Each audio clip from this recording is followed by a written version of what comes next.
छत्तीसगढ़ में बीजेपी कांग्रेस वर्गों को साधने पर फोकस कर रही। अब तरीके अलग अलग हैं। अनुसूचित जाति जनजाति वर्ग को साधने के लिए रणनीति पर अमल पार्टियां शुरू कर चुकी हैं। विपक्ष आरोपों की बौछार कर सरकार को एसटी/एससी वर्ग का विरोधी बताने की कोशिश कर रही है, तो सरकार अपने तय एजेंडे के तहत काम शुरू कर चुकी है। जांजगीर में मुख्यमंत्री विष्णुदेव साय की अध्यक्षता में अनुसूचित जाति वर्ग के लिए कई बड़े फैसले इसकी शुरुआत माने जा रहे हैं। देखिए।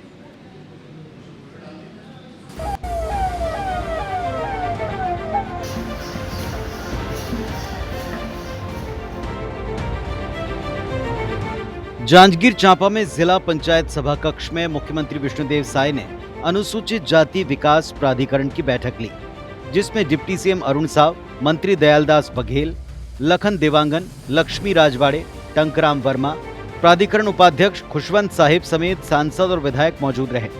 बैठक में एससी वर्ग के हितों और जरूरतों को पूरा करने प्राधिकरण के बजट को 50 करोड़ से बढ़ाकर 75 करोड़ कर दिया गया। गिरौदपुरी के विकास के लिए 2 करोड़ रुपए स्वीकृत किए गए।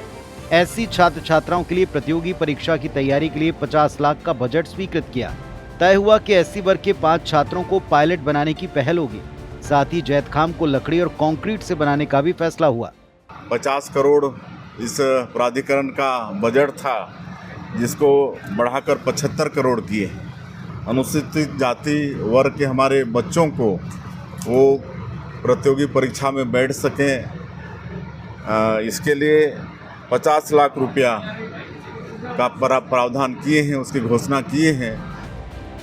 एक तरफ एससी वर्ग को साधने सत्तारूढ़ बीजेपी ने जमीन पर काम शुरू कर दिया है, तो दूसरी तरफ कांग्रेस ने आदिवासी मुद्दे पर सरकार को घेरा।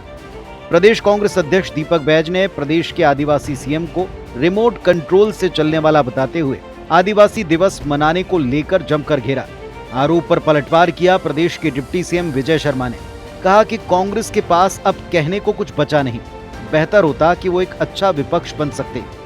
जल जंगल जमीन को उजाड़ने का काम कर रहे हैं, और वो मुख्यमंत्री जो आदिवासी कोटे से बने हैं और आदिवासी दिवस अगर नहीं बनाते तो इससे बड़ा दुर्भाग्य क्या हो सकता है। मैं समझता हूँ कि अगर ऐसा स्थिति है तो मतलब छत्तीसगढ़ प्रदेश के आदिवासियों का सीधा सीधा अपमान है।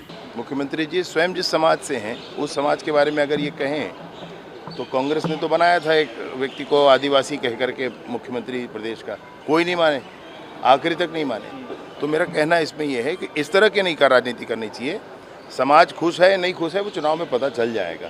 बहरहाल आप एक अच्छे विपक्ष की भूमिका निभा सकते हैं तो निभाना चाहिए। तकरीबन महीने भर पहले सरगुजा के मैनपाट में 7 से 9 जुलाई तक भाजपा ने 3 दिवसीय प्रशिक्षण शिविर में ये तय किया कि आने वाले समय में सरकार एससी वर्ग को साधने पर फोकस करेगी। इस पर सत्तासीन बीजेपी सरकार ने अमल भी शुरू कर दिया। जांजगीर चांपा में हुई प्राधिकरण की बैठक और उसमें लिए गए बड़े फैसले इसी की बानगी दिखते हैं। तो इधर कांग्रेस भी सरकार को एसटी/एससी वर्ग विरोधी बताने का कोई मौका नहीं चूक रही। साफ है, प्रदेश में चुनाव भले ही दूर हों, लेकिन समाज और वर्गों को साधने का गणित दोनों पक्ष लगा रहे हैं। Bureau report, IBC 24।